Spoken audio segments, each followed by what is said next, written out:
আসন্ন জাতীয় সংসদ নির্বাচন ঘিরে রাজনৈতিক অঙ্গন পুরোপুরি সক্রিয় হয়ে উঠেছে। বড় ছোট অর্ধ শতাধিক দল ভোটারদের দৃষ্টি আকর্ষণে নানা কর্মসূচি চালাচ্ছে। অধিকাংশ দলই ইতোমধ্যে প্রার্থী মনোনয়নের তালিকা প্রকাশ করেছে। ৩০০ আসনের সবকটিতেই দলীয় প্রার্থী মনোনয়ন দিয়েছে বেশ কয়েকটি দল।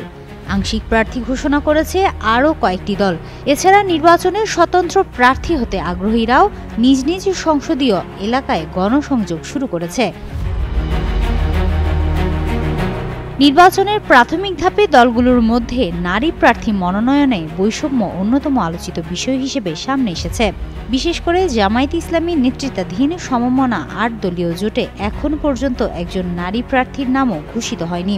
এ বিষয়ে জানতে চাইলে জামায়াতের কেন্দ্রীয় সহকারী সেক্রেটারি অ্যাডভোকেট এহসানুল মাহবুব জুবায়ের জানিয়েছেন, নারীদের প্রার্থিতা নিয়ে এখনো চূড়ান্ত কোনো সিদ্ধান্ত হয়নি। জামায়াত ইতিবাচকভাবে বিষয়টি গুরুত্ব দিচ্ছে। আমরা নমিনি বাছাই করার ক্ষেত্রে তৃণমূল থেকে আমরা পরামর্শ নিই, পুরুষ মহিলা সবার আমরা একটা পরামর্শ নিই যে কাকে দিলে ভালো হয়। আমাদের দলীয়ভাবে আভ্যন্তরীণ একটা আমরা নির্বাচনী প্রক্রিয়া অবলম্বন করি। সেখানে জামায়াত কেন এখনো নারী প্রার্থী ঘোষণা করতে পারছে না, এ বিষয়ে প্রতিবন্ধকতা কি জানতে চাইলে এই জামায়াত নেতা বলেন, রাজনীতিতে নারীদের অংশগ্রহণ কম। ভোটারদের দাঁড়ে দাঁড়ে যাওয়ার শক্তি ও সামর্থ্যের বিবেচনায় নারীরা সংসদ নির্বাচনে প্রার্থী হতে আগ্রহ প্রকাশ করে না। সাধারণত বাংলাদেশের যে আর্থসামাজিক, রাজনৈতিক এবং মূল্যবোধের যে বিষয়টা আমাদের দেশে, এই ক্ষেত্রে নারীরা আসলে রাজনীতিতেও খুব কম।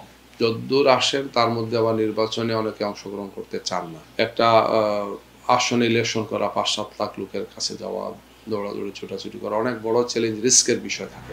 এদিকে বিএনপি তাদের ঘোষিত ২৩৭ আসনের বিপরীতে নারী দিয়েছে মাত্র ১১ জন এবং এনসিপি ১২৫টি আসনের মধ্যে ১৪টি আসনে নারী প্রার্থী দিয়েছেন। এদিকে গণপ্রতিনিধিত্ব আদেশ অনুযায়ী রাজনৈতিক দলগুলোর সর্বস্তরে ৩৩% নারীর নেতৃত্ব নিশ্চিত করার নির্দেশনা থাকলেও বাস্তবে দলগুলো সেই মানদণ্ড পূরণের পথ থেকে অনেক দূরে রয়েছে। হিমাতুল জান্নাত, যুগান্তর নিউজ।